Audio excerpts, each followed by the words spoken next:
Good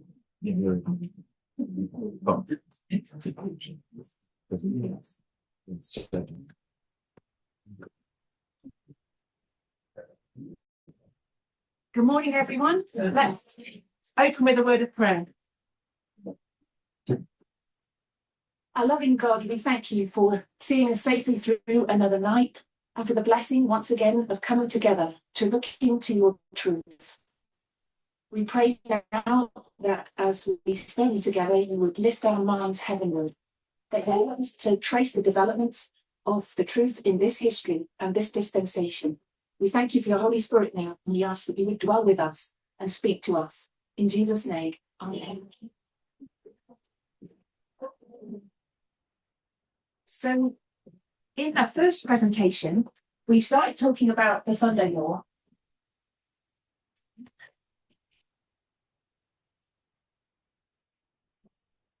And we saw how it moved from being nothing to do with Sunday, and nothing to do with the law, so no Sunday, and no law, and not a religious test, and not individual.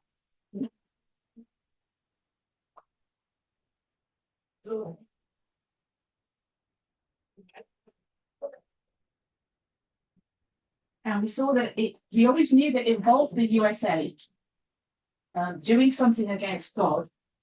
So now what we are recognizing is that it's connected to equality, and it's not a religious test. It seems to be more about politics.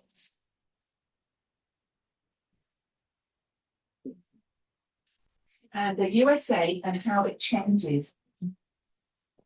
So perhaps we can say we saw this as a church, now we need to focus on state. So how did we get here? I wanted to just go over a few things to show how we've moved it from talking about religion to culture. And if we want to compare the point about when Ellen White wrote this in the 1800s, if we look at the culture of America at that time, it's very different to now.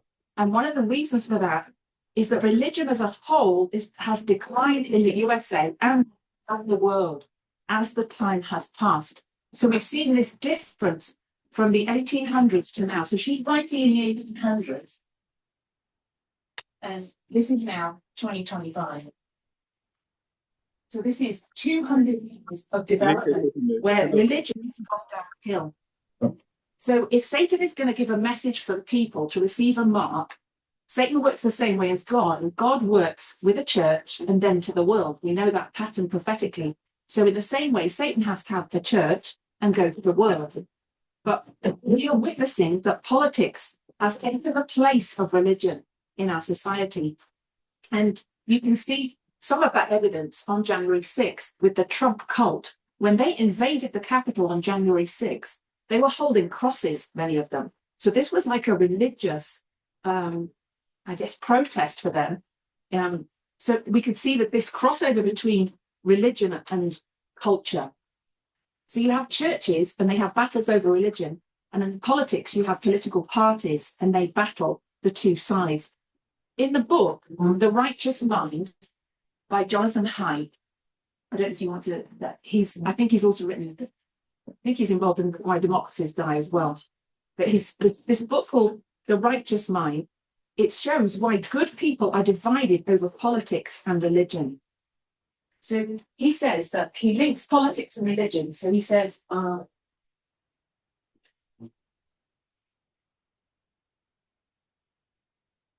he says that these divide people.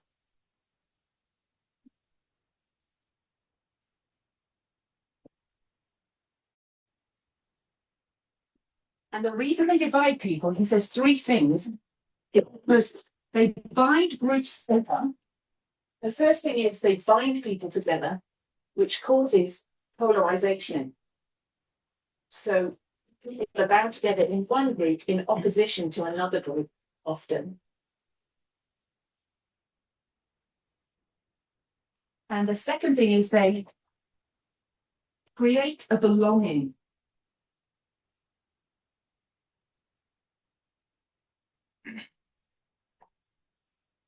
So you have something to identify or connect with someone else. You have the same belief system, you have the same views on issues that connect you together and give you that sense of stability that you're in a group. And it relies on sacred values that people hold dear.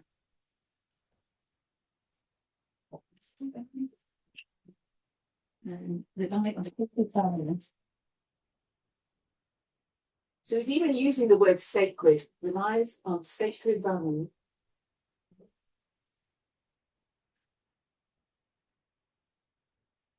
That people hold dear.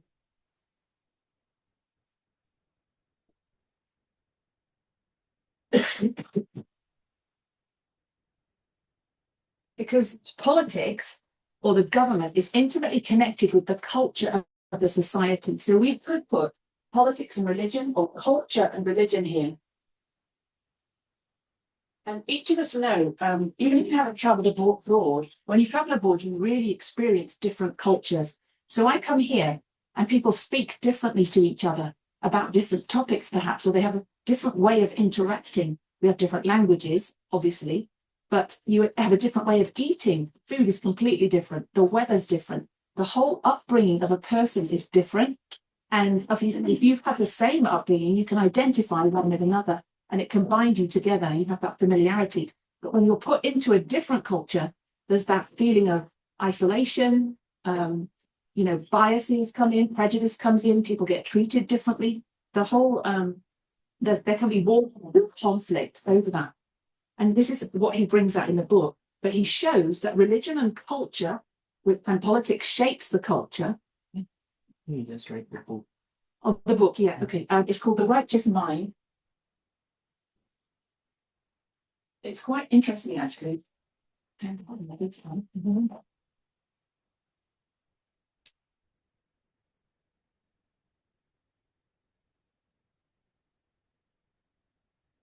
John Hyte.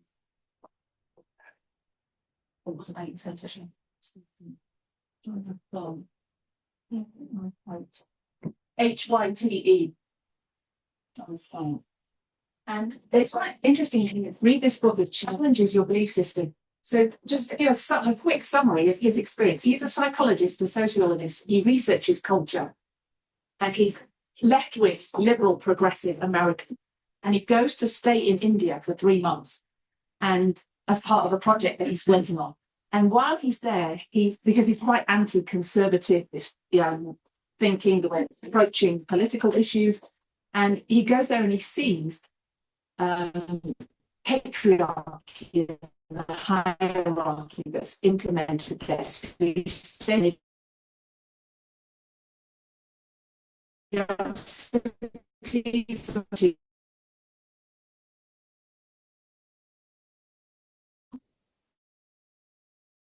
can you treat people so badly? But keep respect culturally, even for the servants. So they don't treat the servants badly. That's just the way the system works. They actually, and the patriarchy get treated quite well by the husbands, the role they're playing, and that children are interacted with the parents and they're guided and directed. And he starts to see positive sides to a system that he thought was a negative to begin with. And it just opens his mind to see what drives people to make the decisions they make. So he goes through morality and talks about morality and says, what dictates your morality? And they did a series of studies that showed that people don't do the right thing because they believe that's the right thing to do. They're heavily influenced by their culture, by their feelings, by the time and place they're in. And he illustrates this at the beginning by showing that actually, no, that's another book. But it's just that I was thinking about the one in the Think Fast, Think Slow, where he talks about how if you're hungry, you'll make different decisions than if you're well fed. So if you're hungry, you start to get irritable. And I think I mentioned this on Saga, about the judge. They did studies on judges in courtrooms, and they showed that just after breakfast, when they get to lunchtime and they're getting hungry, they start to be much harsher in their decisions. And what he says in the book is they do experiments like they ask people moral questions in surveys, but they put it in a pot of thing that stank. And they put something rotten in there. And they noticed that people's answers were much more harsh because they answered more quickly when they were by a bin that stank. And that's just an example of how influenced we are by our, our senses, by the mind-body connection, that there's so many factors into people making decisions about what's right and wrong. And your whole culture shapes what you think is right and wrong. And we hold those values really dear. So when he says sacred values, there's certain things in certain societies you just don't do. It's like an unwritten rule. So I was thinking, like in Britain, you have graveyards. This might be the same in Kenya, I don't know. But there's no way that people could walk through graveyards and look at graves, but there's no way you're going to walk over the graves. It's just not done. There's this superstitious thing about the dead, and maybe there's a respect for the dead. And then there's certain festivals during the year, like Halloween, or someone was telling me that Halloween is coming into Kenya. And I'm like, oh dear, that's a shame. Because it's all about witches and witchcraft and that you celebrate on those days. So everybody knows that 1st of October is Halloween, November 5th in our country is bonfire night. So everybody's bonfires and does fireworks. A bit like Thanksgiving in America in November. We have festivals and activities that the culture as a whole practices. And this shapes the direction of how people see things, behave. So what we can see then is this connection between politics and religion and how deeply people hold those views and how it can polarize people into being enemies. So we've always recognized that the Great Controversy was a religious controversy. But now we're seeing the emphasis is being placed on the political, the nature of the kingdom, the state part of this controversy that we need to know about, which I think we didn't realize before. So after Elder Terry had presented on the Sunday Law being July, so let's go back. So we knew America was going to do something bad against God's principles, and that would change its nature from Protestant or Republican to something like a dragon. So we knew that it would go from a lamb to a dragon. But we didn't pay too much attention to that. We just thought it was going to impact us on an individual level and we'd be tested. We didn't really think it was that important to understand that whole process of why it was going to do that and how it was going to do that. So we did recognize this destruction of democracy, even though we didn't call it that. And we didn't frame it in that manner. So after Elder Terry presented on the RNC and the importance of Trump being chosen as the leader of the Republican Party, and we saw inequality and sexism manifested there. So we could see that there was an ideology that was promoted at the RNC, which I think hooked us in to the logic. I think if we hadn't seen that and we'd just seen Trump take over the party, we'd have said, why is Elder Terry saying that's the Sunday Law? It was like totally alien to what we expected. And so when we see the sexism and inequality, we go, okay, we can see that there's a rise in this anti, women or anti principles of equality. But when Curtis came along, I think he added more to that picture, which built it on a solid foundation for me. And I think what he started to talk about was how democracies get destroyed. And one of the first things that he had approached was Daniel 3. And he did a very simple structure of this story. And all of us know this story is related to the Sunday Law. And he marked the unseen, the increase of knowledge and the formalization. And he said, this is where the image is created or seen. Image created. Then at the second way mark, he said there's a gathering to see it. So there's a gathering now on the plane to see the image. So he was paralleling this with the verses in Daniel 3. So this is verse 1. And then he said this is verse 2 and 3. And then it's formalized here with this call to worship. So we could say this is the increase of knowledge. Formalization with a call to worship. And then there's the test at the end. this is verse 4 and 5. All of us are familiar with the model that the formalization is the loud cry. So there's a cry during the call to worship. And this call to worship was not made when the rulers arrived or when Nebuchadnezzar made the image. That cry, or the loud cry, comes at a specific point where people have to make a decision whether they're going to worship or not. And this is after the 3 Hebrews have refused to worship this image.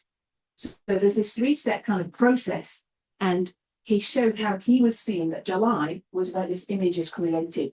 And we could clearly see the image of the Republican Party at that point. So we had viewed this story as a religious test.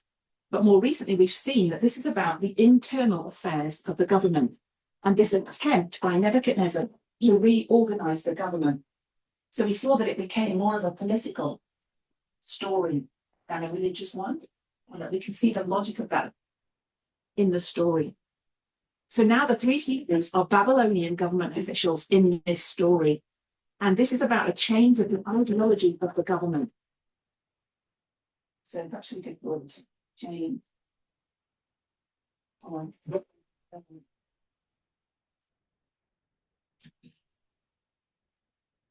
That Nebuchadnezzar is demanding of his subjects. So if we trace back, we've already just said how religion has changed in society, and we're more focused on the politics, and we can see how politics and culture are shaping people's behavior.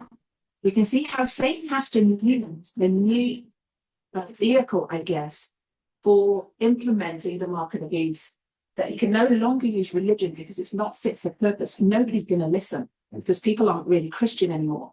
So even though America, still many people profess to be Christian, as a religion, it's declined rapidly. So he turned to the book, How Democracies Die. So they put that in the third one. How Democracies Die.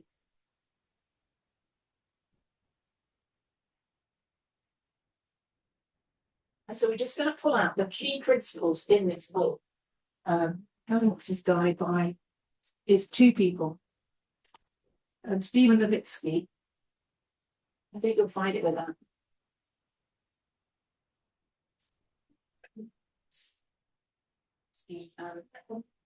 I've just got one name here, I'm not sure why, but maybe that's the surname, Zivlak. So maybe someone can correct that one. Maybe the first name is this one. Stephen speaking Zivlak. So what he said, he shows in this book how a democracy forms. So he traces the steps that need to be taken. So he says the first thing is public disaffection. So there's an unrest in society. So people are not satisfied with their current position, and it's kind of coming to a height. So people are economically stretched. They're financially pushed often. They've dissatisfied with the current political party. And he says that then a party allows an extremist demigod to come to power. So that's reflected in the party. And they say, let's get someone who's going to really be a cult of personality for the people to attract the people. But he says, checks and balances avoided this till now. And it's not entirely because of constitutional system, but it's reinforced by unwritten democratic norms. So it's not just the system of laws that's in place.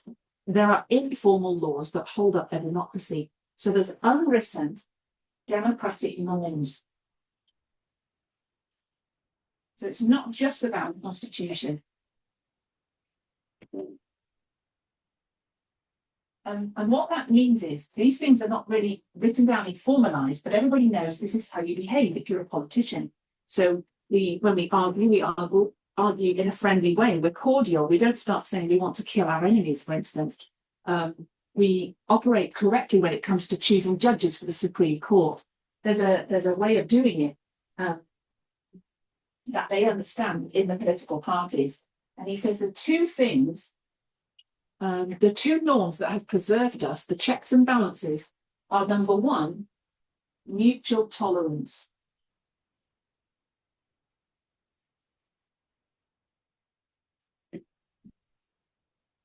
And number two is forbearance. So they're very similar.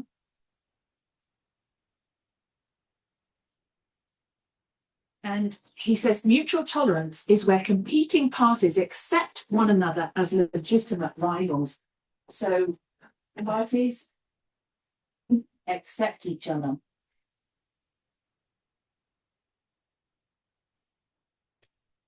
As legitimate rivals. So that means they see that it's legal.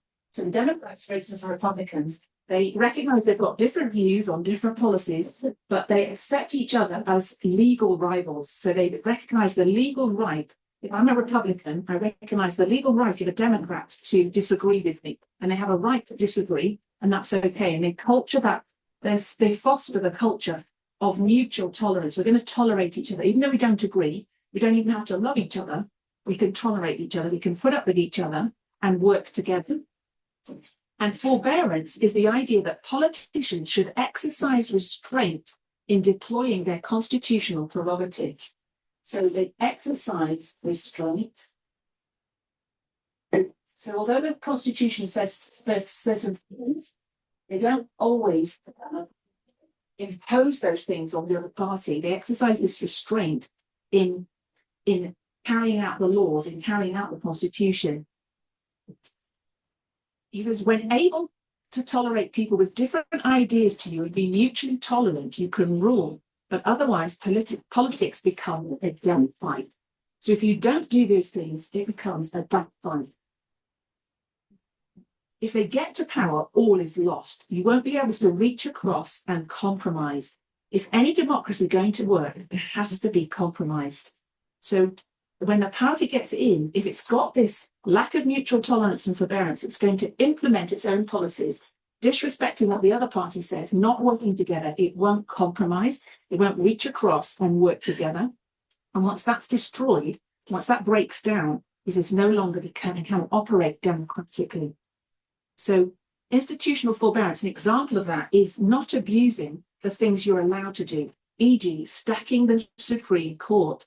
You end up manipulating the judicial system. So we saw that the Republican Party prevented the Democrats from appointing judges, and then they stacked the Supreme Court with their judges. And that's a violation of how the system's meant to work. And you end up with this tit for tat. So they come in and do all that. And then when the Democrats get in, they say, we're going to get rid of all yours and put ours in. Obviously, the Supreme Court, that's harder because they're in there for life. These two norms undergirded American democracy. So the more polarized the parties become, the more unstable the democracy becomes. So extreme partisan polarization can kill democracies. So if you've got the Democrats over here saying, we refuse to listen to you, you're the bad ones, you're the enemy. And we saw this when Trump gets in and he starts delegitimizing, what's the word? Putting down Hillary Clinton and saying she's not legally even allowed to stand because she's got this bad track record, and really undermining the opponent on a personal level to destroy their credibility and say they're not actually allowed to be doing this. And it's an unfair way of doing politics. And we can see this reflected in our movement. As Israel got polarized from the rest of the world, they built up a wall of partition and said, we're the good ones, you're the bad ones, which meant we can't step across and meet. We're not allowed to go to worldly places. We're not allowed to intermingle with these people. They're going to do you harm and danger. There's that separation, which a lot of our doctrines had in Adventism have also done the same as Israel, that had separated us from people and destroyed that ability to love one another and have that forbearance and mutual tolerance, even though we said we love people. So Americans elected a demigod in 2016. This is what he says in the book. In any democracy, politicians will face severe challenges, economic crisis, and rising public discontent, and the electoral decline of mainstream political parties. We like to believe that the fate of a government lies in the hands of its citizens. If the people hold democratic values, democracy will be safe. But I think we said this yesterday, it's about the leaders. And it says this view is wrong. It assumes too much of democracy that the people can shape the type of government they possess. So he says, even though most of the people believe in democracy, they can't shape the kind of government necessarily that they want to possess. It is hard to find majority support. So then he gives this example. And he says it's hard to find majority support. Less than 2% were party members. Neither fascists or Nazis had electoral support. So even these regimes got in without most of the electorate supporting them. People were opposed until they got support from political insiders, blind to the danger of their own ambitions. So they had to rely on political insiders or other leaders in the party, other people in the party to support them to get in. And even though the majority of the people didn't want them. So what matters is political elites, and especially parties, will serve as filters. They are democracy's gatekeepers. So from parties, not the people, even though we know it's the government for the people, by the people, of the people, it's the parties that are the gatekeepers for democracy. So they're the ones that are going to keep it as a democracy. So once we saw the significance then of the role of the party, especially right-wing parties, this is what something that Kittler brought out, that the right-wing party is often the gatekeeper because they want to conserve the traditions and the culture of the society, which up to that point has been quite good. And that's what conservative means. So it's not they want to preserve it. And so often they're the ones that have the power. And that's where the populists will rise up through the right-wing party. So there's 4 warning signs that a democracy is falling. So the first one is that it rejects in words or actions the democratic rules of the game. And I think I'm just giving 2 illustrations of that in words or actions. The democratic rules of the game, which are sometimes unwritten, as we said, they take advantage of how the system operates, democratic rules of the game. And that's when Trump tries to undermine his opponent using unfair means. He charges Hillary Clinton with Pizzagate and tries to destroy the enemy before they even get to the fault. And sees her as an enemy. And that very attitude is that polarization of the parties rejects the democratic rules. It's not got forbearance and neutral tolerance. And stacking the Supreme Court is another example. Actually, I've just used this one. Denies the legitimacy of opponents. So that's what I said about Hillary Clinton. So you target their character and assassinate it. So you call the Democrats communists. You take it to extreme. And when you do that, you whip up the fear in the people so that they don't want to support this person because they have a certain viewpoint of communism. Obviously, it's negative. And so if he calls them communists, it's going to whip up that fear. And he denies the fact that they can legally run for office. They're not fit for purpose. The third one is it tolerates or encourages violence. And we saw this with Trump, with the whipping up of the bench rights activism, that whole culture of violence. When I think that person did a shooting. I can't remember his name. If anyone's got any examples, you can give them.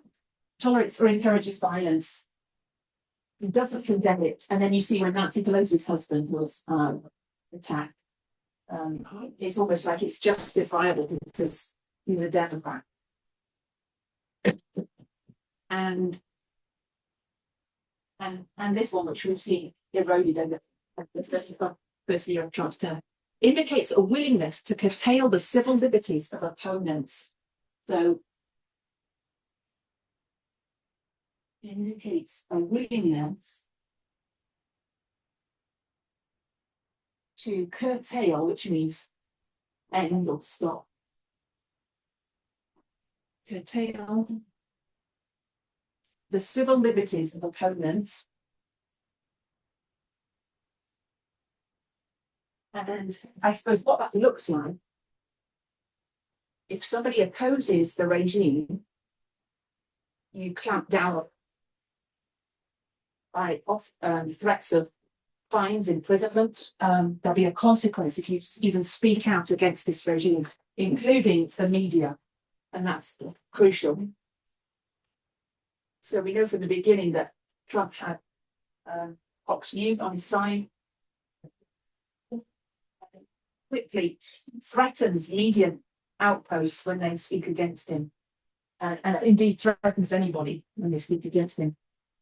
So anti-establishment populists are outsiders. So Trump is anti-establishment. He doesn't like the way the establishment runs, and he's an outsider. He's not really a politician by trade, if you want to. He's a businessman, and they're outside that system. That they've weakened democratic institutions. They've promised to bury the elite and return power to the people.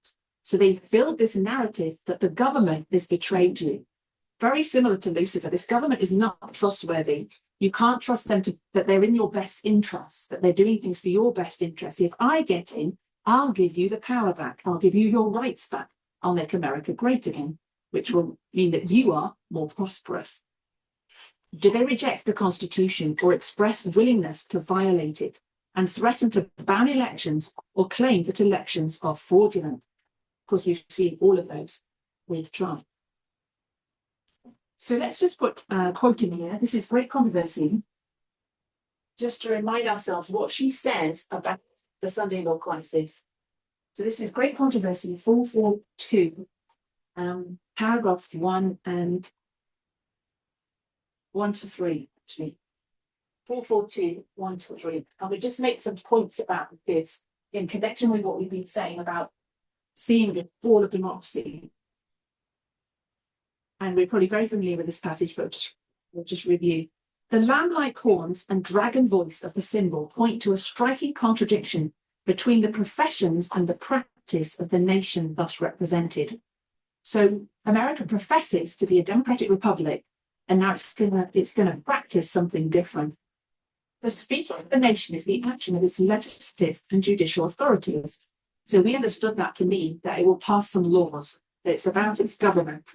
By such action, it will give a lie to those liberal and peaceful principles which it has put forth as the foundation of its policy. So before, we had liberal and peaceful principles.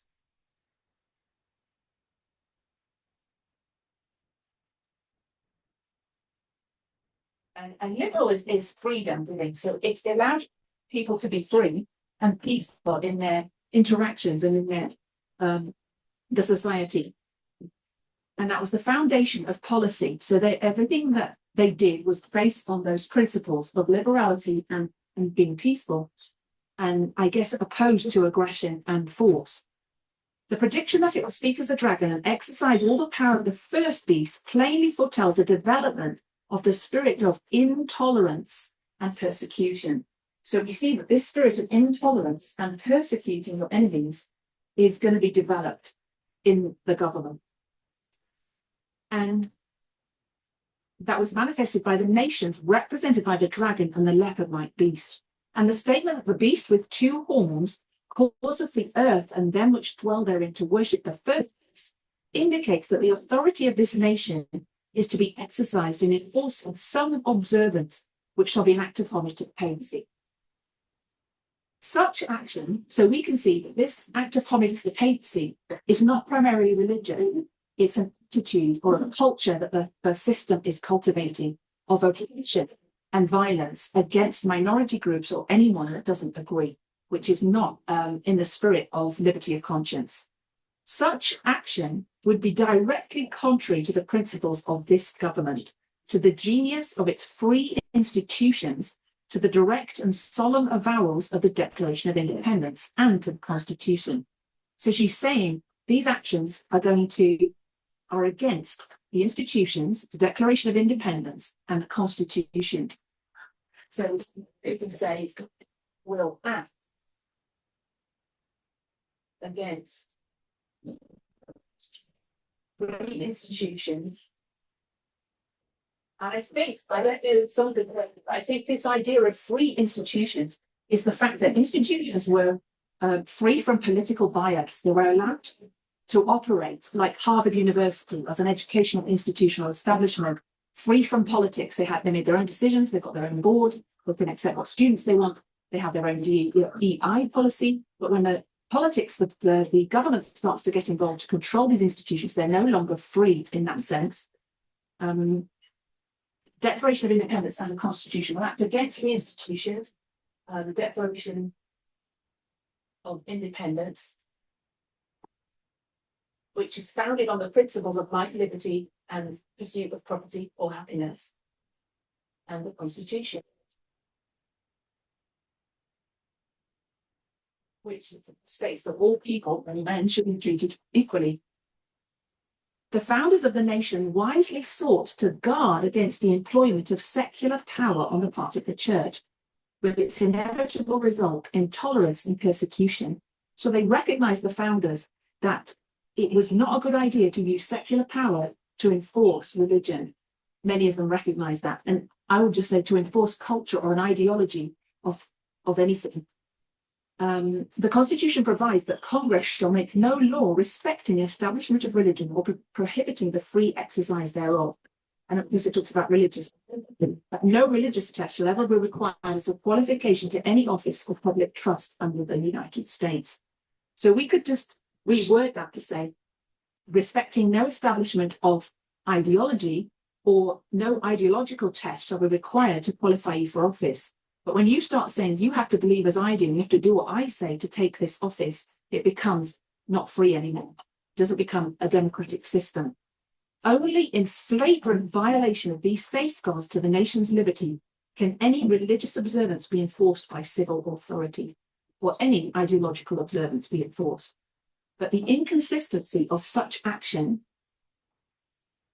is no greater than is represented in the symbol. It is the beast with lamb-like horns, in profession pure, gentle, and harmless, that speaks as a dragon. So she's seeing this symbol as a fit representation of what's going to happen. And it is, even though it looks a bit extreme, you know, this lamb going to a dragon, that's a fitting symbol for what's going to happen. And we can see that. We can recognize in this movement that the Trump administration has changed the whole shape of America. And then the last part, paragraph 3, it just says, saying to them that dwell on the earth that they should make an image to the beast. Here is clearly represented a form of government in which the legislative power rests with the people. A most striking evidence that the United States is the nation denoted in the prophecy. So it's going to have this power to influence the people. And the people are going to be swayed by that. So in 2014,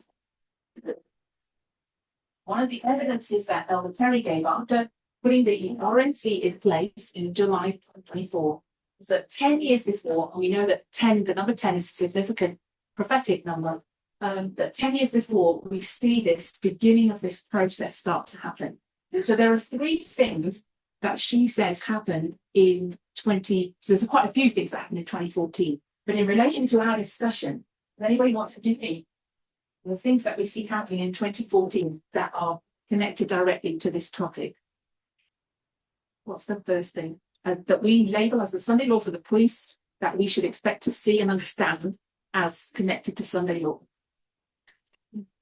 Selena says, purging of the Republican Party.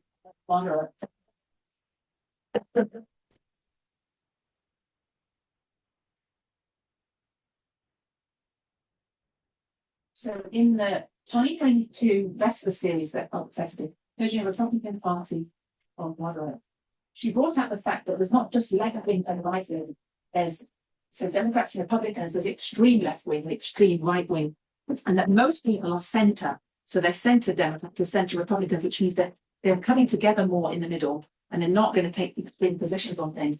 So in the Republican Party, you have moderates, which we would say are centralists. So they're in the center. So they're quite balanced in their politics. And there's more connection with the Democrats and Republicans in the center than there are at the extreme ends. Although we saw too that extreme left is very similar to extreme right in their behavior and their intolerance. So what the Republican Party started to do was purge, or people started to do in the Republican Party, was this purging of moderate people. So we have the Steve Family, Steve Miller cohort, and they are saying we're going to get rid of Republicans that are not far enough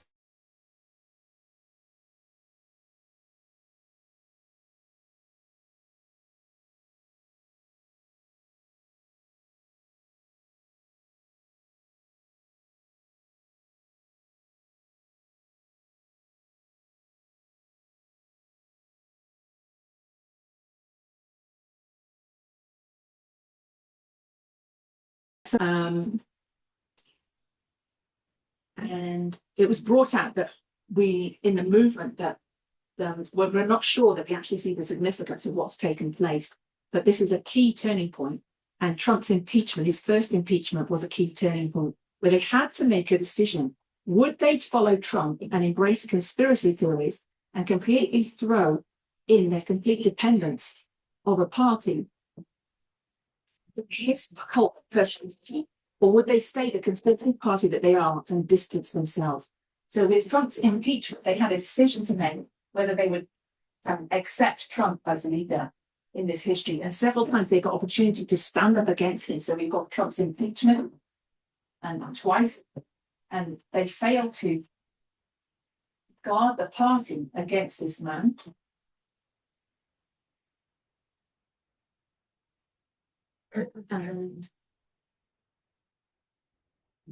And it suggested to us that when they chose Trump's side in the first impeachment over Ukraine, accepting his conspiracy theories, Trump's impeachment, the party accepted conspiracy theories. And we can see the significance of this in the information war. So they're failing the information war here by accepting conspiracy theories and this cult of personality. And they chose Trump on November 9th, 2019, when they said that in that impeachment, they wanted to pursue the whistleblower and Hunter Biden. So they chose the wrong side. They accepted his conspiracy theories. It put them in a place where they had to accept his conspiracy theories in 2020 about the election results. So they set themselves on a course now following Trump and what he says. They chose him in 2019, November 9th. And we know that's a significant turning point, she says, in this history. COVID-19 happens, and I think we said this to some people yesterday, that it wasn't in class, but the Republican Party bought into conspiracy theories. So this is important. So when we see them, we can line up the close probation increase in this history, November 9th, 2019, and we saw then this COVID-19 comes in. And Republican parties bought into conspiracy theories over no vaccines and no masks. So they fought the government on the fact that this is a bad idea to have masks, and they accepted conspiracy theories when it came to COVID-19. And I think that's the emphasis we need to have when we think about 2019 as a close of probation. And COVID happens just after that, or around this time. And COVID-19, because it starts here, doesn't really take off until 2020. But we started to say that this was a type of the plagues in the time of trouble, because we're seeing that this is lining up in the time of trouble for the priests. But what are the plagues? So I think some of us were saying, well, we can expect to see more of this disease outbreaks at the close of probation, because we can see it here, and it's a type of the close of probation for us on the big line. But again, we're looking at it too literally, I think. So I think the actual plagues that are happening there is the fact that the whole party, the Republican Party, accepts conspiracy theories and goes into darkness with Donald Trump, basically. And January 6th of 2021 has shown us more about what that looks like. It's a transformation of the party to something essentially fascist, right, far right wing. And it shows this conspiracy theories acceptance at a party level. So this is a conspiracy theory. Sorry, I've run out of board space. I think this is a bit all over the place. So what's the second thing that we see? And let's just get this in here. The second thing we see in 2014. So we have the purging of the Republican Party.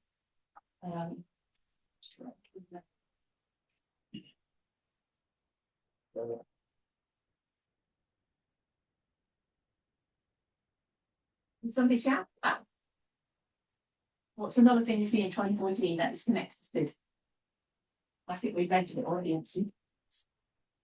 It's basically McConnell blocking judicial appointments for the Supreme Court. So we see Mitch McConnell, the Republican, doesn't allow blocks judicial appointments in the Supreme Court. So Democrats want to put judges into the Supreme Court. And he stops it. Judicial appointments.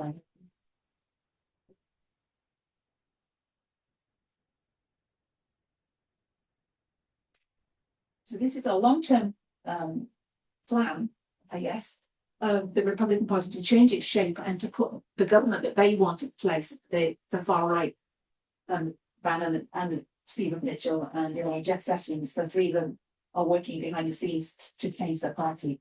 But they recognise that unless you get control of the party, you can't influence the population. So McConnell blocks judicial appointments. And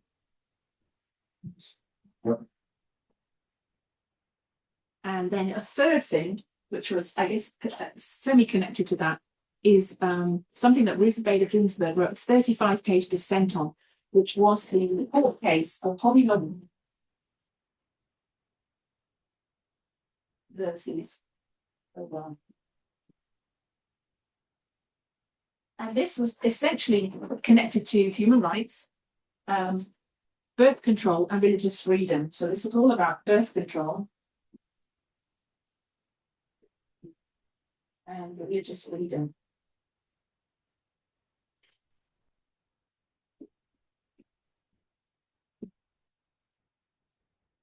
And so it's connected to the fact that Hobby Lobby was as a chain of shops in America. And the reason it's significant, it's just as another business. And businesses were required under their law of the health laws to provide birth control, free birth control to their employers. This is part of the Health Care Act, I think. So correct me if I'm wrong, don't put detail on this.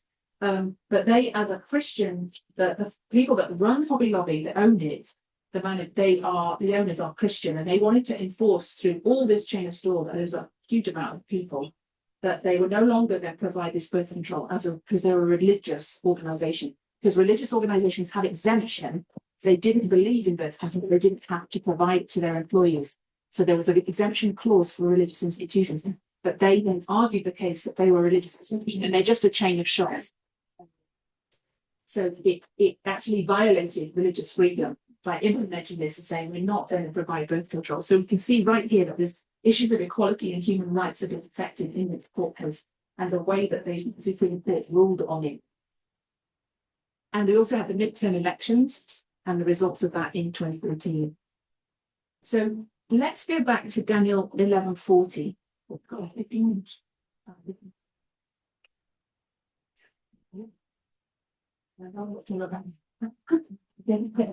so Daniel 11:40.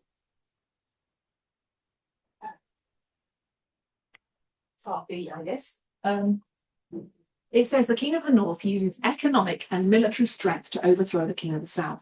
So these are key aspects of the work of the king of the north. And it says it, so we're going to put economic and military.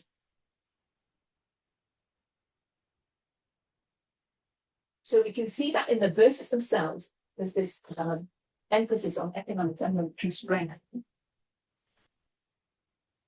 And it's the key in the work of the king of the north. It says it enters into the glorious land in the same way as it has entered or engaged with the king of the south.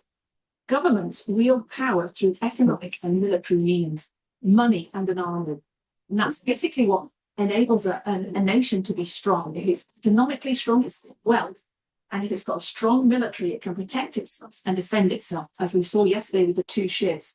And I think as well, the two ships idea that with Acts 27, it opened up to us the fact that the emphasis now is not just the SDA Church, it's the USA, that we need to understand about the institutions of the USA. And we also see this picture in Daniel 2, which links into it, that the metals decrease in value and they have wealth and military might. And Ellen White makes that point that the gold, the silver, it decreased in value, these metals, showing that the downfall of the economy, that Babylon was very rich, it had lots of gold, and each one successively fell morally and I think in the wealth. But they used their wealth and military might to overthrow nations. It is still the same things that are used today, but we've seen that elections is the mechanism as opposed to the warfare. For the nation to be sustainable, they have economic and military strength. So now I want us to look more about America and its policies, I suppose, or an understanding a bit more about the government and how it's operating in terms of its involvement with the rest of the world, because of that militarily and economically, the king of the north enters into the glorious land, and then it's going to go to Egypt, it's going to go to the world. So what we see in that picture is there's an internal and an external engagement. So there's internal, we can say inside the USA, but then plus an external can be depicted in these two steps. So we go from glorious land to Egypt, and that's the world.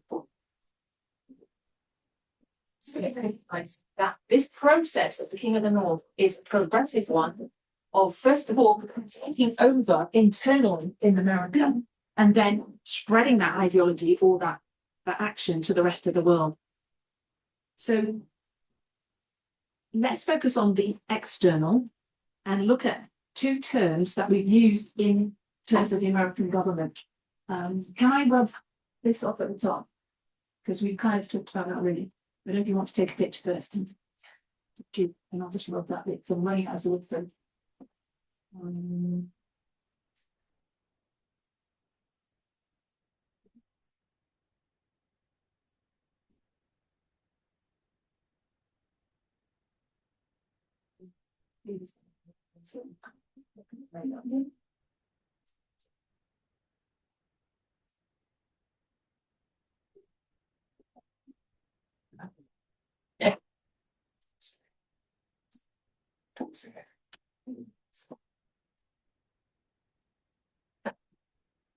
So there are two terms. In terms of foreign policy, we have major terms that we use in terms of a government's foreign policy, and it's isolationism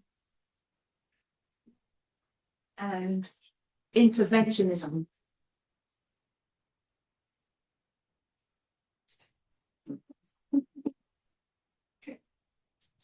And I think it's important that we understand what they mean in terms of seeing how Trump is operating, how he's engaging with foreign nations and his foreign policy.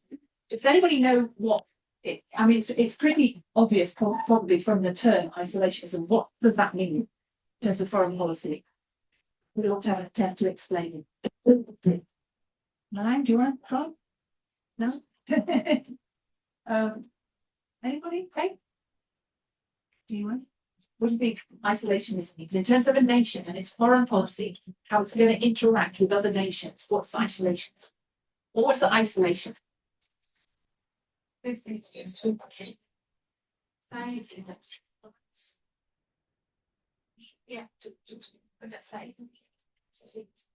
is to put aside. So if I isolate something, I put it to one side, it's on its own. If someone is isolated, they're lonely, they're put on their own. So this is basically a policy of remaining apart from the affairs or interests of other groups, especially the political affairs of other countries. So it means that remaining apart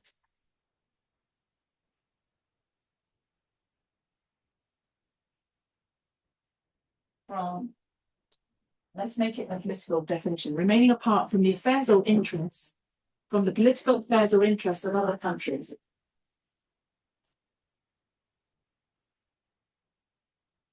And why would they do that?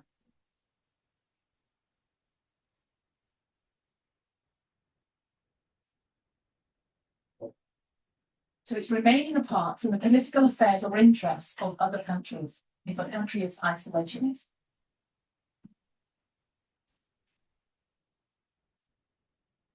Why would they do that? It's essentially saying, we're over here, let's use America, we're America, we'll stay over here, and you over there, whichever country or Brazil, you can do your own thing and rule how you want, and so you don't want to get involved. Get involved in your politics, your government, or your interests, or if someone attacks you, we're not getting involved. Why would you say you don't want to do that? Equally, we're not going to come and steal all your oil or whatever it is. We're just not going to get it. We're just going to stay over here as our nation and protect our own interests. Basically, it's a preservation technique. So I'm going to make sure that my country is stable and I'm all right and my economy is going well and I don't really care about yours. And that works on two levels. We can say, I'm not getting involved positively or negatively. So I'm not going to go and invade you, but I'm also not going to help you if someone else invades you, or I'm not going to help you if you've got a crisis or something. So essentially, it's the idea of preserving the country for its own best interest. And interventionism, on the other hand, says governmental. So what do you think interventionism is essentially the opposite. This says that I'm going to intervene. Intervention means I'm going to come in and I'm going to do something to sort the situation out.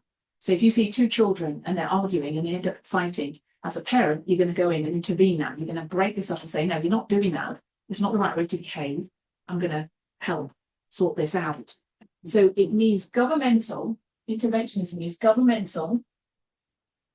Let's read it first. Governmental interference in economic affairs at home or in political affairs of another country. We'll give an example of it. So it's governmental interference. And it's interesting, it's not just foreign policy, which is it's internal domestic policy as well. Interference in economic affairs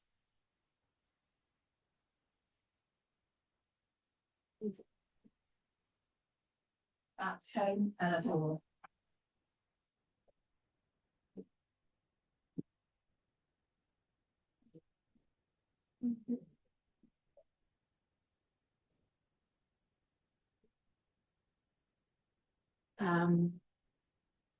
At home or in political affairs. So it says economic affairs at home. It makes it all either. It says economic affairs at home or political affairs of another country.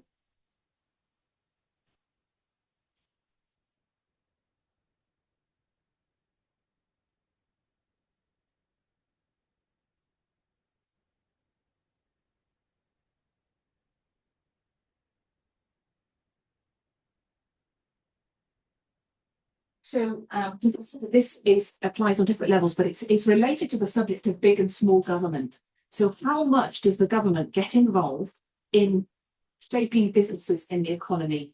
Or and this is an argument between the right and left about big and small government. Whether you want small government, then government interference should step back and let people do what they want, whether the government should meddle and interfere in the affairs economically or political affairs of other countries. So if a country is stepping out of line somewhere else and they're invading another territory, are you going to get involved and fight for the one that needs the help? And essentially, there's kind of two schools of thought about getting involved or not getting involved. So let's see how this, so an example of this is tariffs, taxes, which has been an argument in America for a long time. We see that Boston Tea Party about taxes from UK first, and now we can see that subsidies and tariffs is what Trump is putting on other nations in order to influence and control them. So let's enforce. So tariffs, military force, you can say, if you don't do what I say, I'm going to send the army on you, or the federal guard into civilian towns and cities of America. Military force or humanitarian actions. So it can be positive. So we saw that USA was a positive thing, and as it impacts Africa as well in a big way, humanitarian. So it's actually, it can be negative or positive if they intervene. So humanitarian actions is a positive one. We see that you're struggling with disasters or poverty, that aid can be given by wealthy nations. Humanitarian actions in other nations driven by national interests or moral and humanitarian goals. So this can be driven by national interests. You can take into account the nation's interests. So for instance, if you're giving aid, so we have USA, you can say driven by national, let's write this down first, national interests.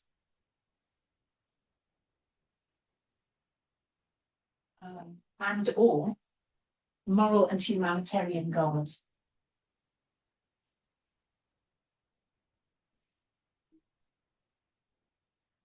So you can have both, because the USA can say, well, we've got a budget for this amount, we've got so much money we can spend, and we're going to give 20%, because that's what we can afford. So we're going to look after our own interests. We can't give too much, otherwise we'll bankrupt ourselves. Logically, we have to portion out the money. So we'll give some money to Africa or Kenya, for instance, because they need it for humanitarian goals. So they've got empathy or a heart for the other nation and their struggle. And they say, okay, we as a government will decide to go and give this aid. And that, I think, is what America was supposed to be. It's the tree in Daniel 4. Nebuchadnezzar was meant to be this tree that provides help and support for not only itself, but for other nations. So other beasts and birds of the air could take shelter in the tree of Nebuchadnezzar. And that's the similar goal that God had for the glorious land. So we can see that this was meant to be a positive thing, but you can now twist that on its head and say, because we've got this influence, we've got the wealth, the military strength, we've got the economic and military force, we're now going to use it as a weapon instead of a benefit. Something that we've seen in our history is the place of the 2520 and the 126 and the numbers in shaping our prophetic structures. And that's something that we've accepted for a long time. And one of the numbers that was put in place to defend 2024 was the 126. So we have the number 126 connected to the 2520. And from that, if we go back from 2024, 126, we get the year, where do we get? 126 years back from 2024. Good at maths? 1898. Did anyone know what happened in 1898? Something that's been put in place in the Sunday Law Speakers discussion. So in 1898, I think we can mark the role of America changing. So in order for America now to become from a fledgling nation in 1798, it's growing out of the earth into its own people, it's growing off England, and it's growing as a nation. But at this point, it doesn't have world influence. It doesn't have the power to enforce what we would have called a Sunday law in Egypt. You might say it hasn't got the power to do it in the glorious land. It's still forming its government, it's rising up as a nation. And at what point would we mark the fact that it now becomes a superpower? I think we can say that in 1798, this is the birth of the superpower. Sorry, not 1798, 1898. So in 1898, what happens is, this is taken from the website Department of State in the USA. America had grown in isolation for many years. So it was isolationist in a sense because it was a small nation and it was growing in isolation by itself for many years, dealing with issues in the United States. But when we get to 1898, Cuba is fighting for independence from Spain and the USA gets involved. So this is, I think it's called the War with Spain.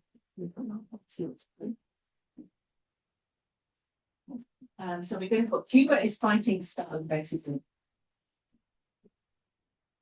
Because it's dominated by Spaniards, Cuba, and Cubans are saying, we don't want the Spanish to rule us anymore. We want you to get out. Let's put for independence. So it's fighting for independence from Spain.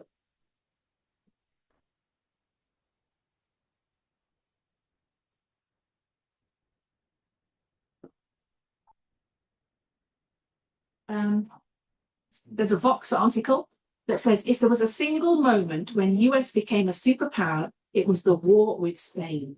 This war shifted America's focus, and from here on, it becomes this imperial power. So US becomes imperial power. And what that means is it now has a focus on the rest of the world. It wants some dominance on the state. Spain had been the dominant power in the Americas, or in that region, the South America. But when the USA chased them away, they became a superpower and got island powers as well. So essentially, the USA chased Spain away to take its place. And Cuba didn't want that. They wanted independence. So this was how America now starts to flex its muscle on the world stage, basically. A.T. Jones, from colony to superpower, A.T. Jones comments on it because Protestants in the USA grabbed onto it and described it as a holy war because they saw it as an opportunity to go and colonize and evangelize all the territories they took from Spain. Spain was essentially Catholic, and this now became some kind of crusade on behalf of the Christians or the Protestants in the USA. So it's almost like it's connected to Manifest Destiny, this idea that America was destined to do this work in the world. A.T. Jones calls it false patriotism. So A.T. Jones, false patriotism. This was not the work that America was supposed to be doing. And this false patriotism and I won't have time to just finish on this point, stemming from wrong idea of nationalism running through society, resulting from the church getting involved in politics. So he said this was a result of the church getting involved in politics. So an ideology shaping the political narrative. And this is tied to our history, obviously. Trump's rhetoric is very imperial. When he discusses taking back Canada, Panama Canal, or the Gulf of Mexico, this is a different America as it was in 1898. It's becoming a different America. This is now this birth of a superpower here. And you can also, this is connected to the Monroe Doctrine, which says similar things. But we'll have to touch on that in the next class. So we're out of time. So what we're really tracing is this role of political parties and politics in the Great Controversy, in understanding the nature of institutions and the Sunday law crisis, and how it's attached not just to the church or the XVA church, as we thought it was all about us. It's about America as an institution and what that institution was raised up to do by God. The glorious life was raised up to have an influence in the world for God, basically, and how it's failed in that mission because it's failed to remain democratic and republican. Okay, so if there are any questions, we'll have any Q&A. Let's close with prayer.